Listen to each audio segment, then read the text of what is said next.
everyone! Welcome to the review ng Voltes 5 Legacy series finale. So, katatapos lang ng Voltes 5 Legacy sa kanyang initial airing dito sa GMA 7. And yeah, now I normally don't do this type of review sa mga TV show. The last time I did it was Darna, and it got old really quick. And and how to bear to do the bare minimum to do a review every day is really something to be accustomed to, lalo na at ako ay night shift. And I must bigay pugay tayo kay Nico David. He managed to pull off a spectacular run sa Voltes 5. He did miss a beat. He did get copy strike sa isang pagkakataon, pero it's a good thing na na-resolve yun. But enough about him. Let's talk about me. Enough about me. Let's talk about Voltes 5 Legacy. So, subscribe to the channel. Hit that bell icon for more. Subscribe for more, di ba? And yeah, don't forget to like the video para mapunta tayo sa For You ni YouTube. Ayun. So, let's go. I will reminisce. I will try to be hindi naman constructive, di ako marunong sa mga ganun eh. Bigay ko lang mga insights ko dito sa Voltes 5 Legacy. So yeah, 3, 2, 1, let's bolt in! Ayun. So na-announce ito di ba nung New Year 2020, tapos nagkaroon ng pandemya. Pero na-thrill to when there were memes, parang nagtatawa lang, kailan ba to lalabas, and then Darna came out, and that superhero series flop. So there were a lot of expectations for Voltes 5 Legacy, given yung oras, how many years it got produced. To be honest, Darna was conceptualized for 10 years before it aired on ABS-CBN. So it's not the fault ng it's not gonna be pressure on Voltes 5 Legacy to deliver, but was also for Darna back then. Kasi mas matagal sila eh. Voltes 5 Legacy was introduced like 2019? Siguro dun na conceptualize yung palabas, and then moving forward, we got that initial teaser. We got the movie, di ba? It was highly marketed naman. And ang pinaka usapan dito is the CGI. How will it fare from today's standard? And I must say, compared to the superhero flop na Darna, Nico David did a whole Darna versus Voltes 5 series on his channel, so you can go check it out. Yung Voltes 5 subverted expectations about sa kanyang CGI. Maganda naman. It's I won't say world class. I won't even say minutes. Good, but not great. Okay? Gawin natin hindi naman siya yung mala Marvel, di ba? Siguro naman pero siguro naman sabihin ko, just to be on the positive side, mas maganda CGI ni Voltes 5 Legacy compared sa She-Hulk. Ayan. So, yeah, that's a plus. Yung niya maganda yung mga flow ng animation niya eh. We've seen some of the bloopers, diba, sa Voltes 5 Legacy. Yung may green screen, at least they really put heart into it. Okay, so I think I've talked about enough for the CGI. Let's talk about the production. Yung hindi lang basta CGI. So, I'm gonna compare against the Darna. Forgive me if I keep on comparing it sa Darna, but it's a geek thing, di ba? Darna superhero, Voltes 5 super robot genre. And I think we're gonna get to that you're discussing sa Legacy. Okay, so yung production kasi na Voltes 5, yung mga tao talaga na gumawa nito, talagang parang may puso. Yung akalain mo yung talagang in na in sila sa project na to. It's like their passion. Yung kanyang director, the director himself. His name is Mark, and in wrestling terms, he is a big Voltes 5 mark of himself.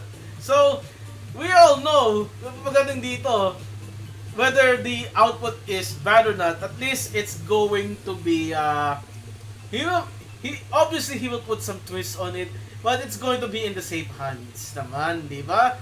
And, yun.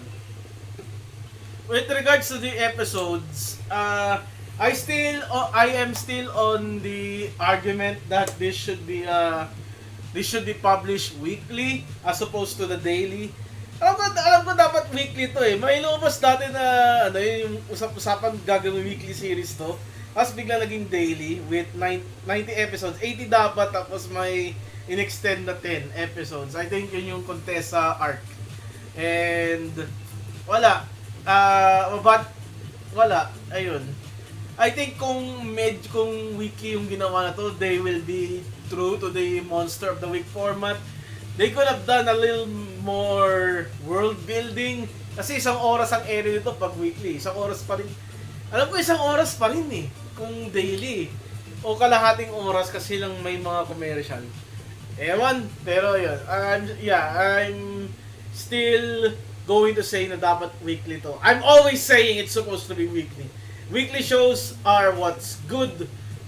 Pero wala, gusto na daily. Sino pa naman ako? I'm just saying my thoughts naman. Wala naman no? What else sa production? Costume, very good, on point. Camp Big Falcon. Yung mga hologram, di ba magaganda eh. Maganda. Yung sa Darna, parang print lang yung picture ng hologram. Tapos bad paper. Dito talagang hologram CGI eh. Talagang may puso eh. Talagang nandun eh. The Beast Fighters design, very good. Ang di lang ako fan yung lumilipad na Triceratops. Okay? Ayun. So, let's go with the actors. Mark Gordon's actor, I think he did it. I think he nailed the role. I'm certain na Mark Gordon, Ipei Mine sa Hapon is like the best character in this show. Why? Because he's like the real one. He's like the fan, di ba? Siya yung siya yung parang sumisimbolize fan. Like, yeah, you should be doing that. It's like the voice, parang siya yung voice of reason. Ang ayoko lang nangyari is him simping for Jamie. Ayun, ginawa nilang nag-mix sila ng Combattler B romance dito eh. Sa Combattler B kasi may romance yung Red Pilot saka yung Pink Lady or sino may yung counterpart ni Jamie doon. And yun yung nangyari doon sa Borders 5. Jamie Robinson, si Megumi Oka, anak ni Rito Lapid yan. So, pretty sure she has the pedigree to act. Big Matt Lozano, Big Bird. I don't know. Comedic relief siya eh. Pero at times na nagiging seryoso siya, he looks like Bob from Tekken. Then, Little John, yung concept, he nailed it, pero I think he's too fat for being a Little John, di ba? And of course, si Steve Armstrong, si Starstruck Kids Avenger, dati. Ang pangalan nito? Ang pangalan niya nun, Steve Armstrong, si Pagaspas, di ba? Siya yung actor ni Pagaspas natin. So, yeah, it's good. Yeah. Sana bumalik si Uno. Namiss ko na eh. Okay, si Kurt. Si Kurt yung nanalo, tapos di na nag-artista eh, no? Parang parang yung nag-artista yung Avenger, imbes na yung Survivor. Okay, let's go. Pinaka-hot, waifus. So, I published a video, short, parang ranking Voltes 5 Legacy waifu, and ang dami may gusto kay Judala. Gulat ako, ang dami may gusto kay Judala dun. My favorite waifu is Carla Bellana. Yeah, she is a mommy. Pero sa mga Zandra, ang laki ng hinaharap nun eh. Ayun.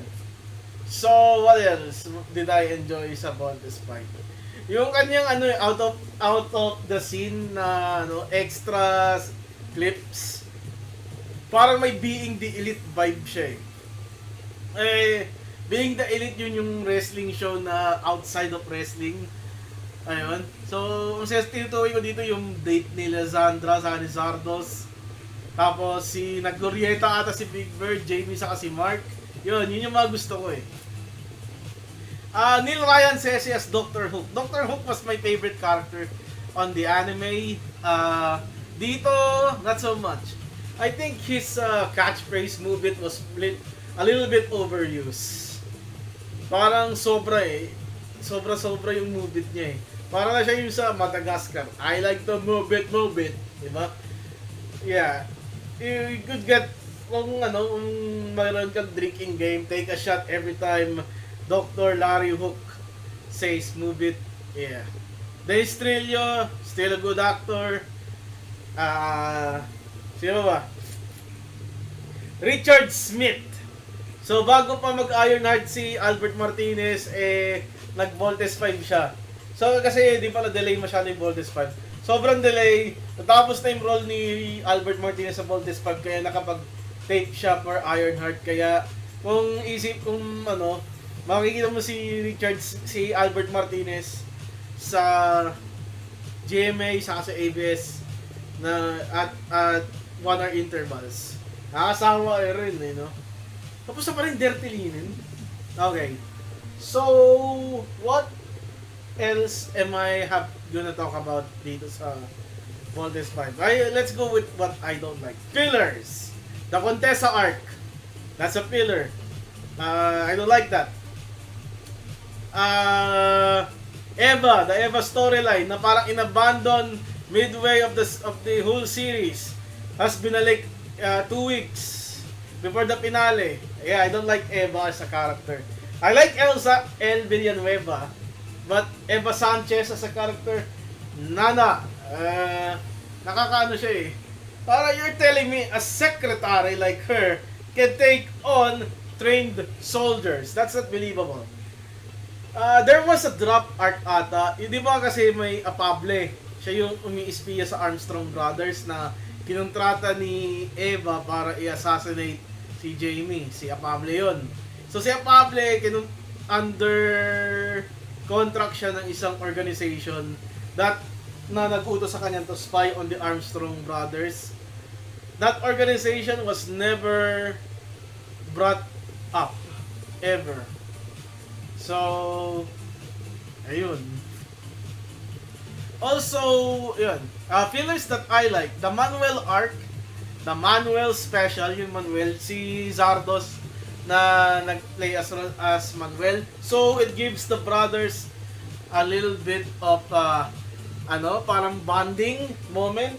Kasi yung naglalak sa mga magkapatid eh.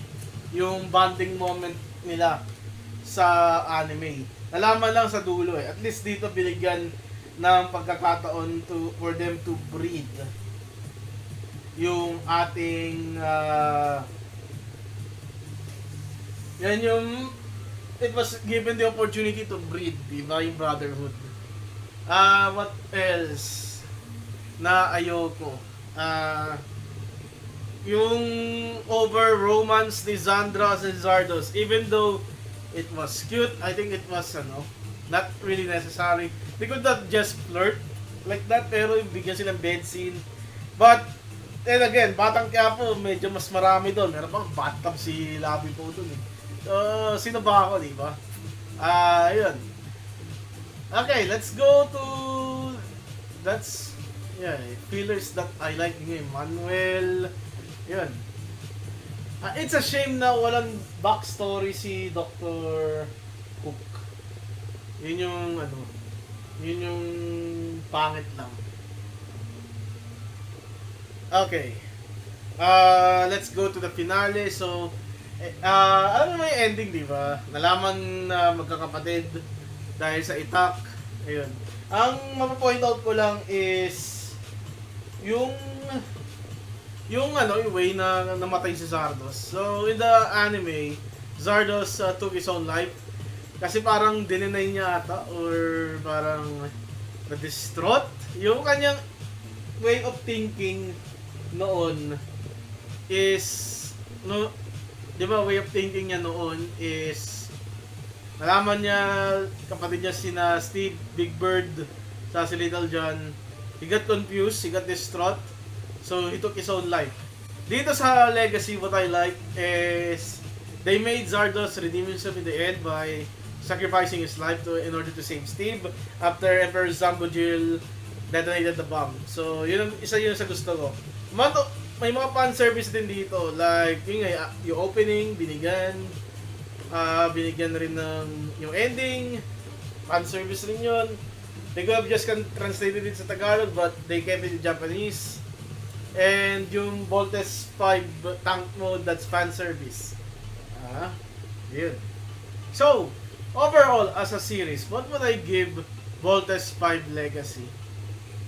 I will give Voltes 5 Legacy a good 8 out of 10 for me. Wala tayong tier list so out of 10 tayo. 8 out of 10 for me. Good job, GMA. Sana Daimos tuloy nyo. This is your boy, God Gamer Harriet. Goodbye and good night. Bang!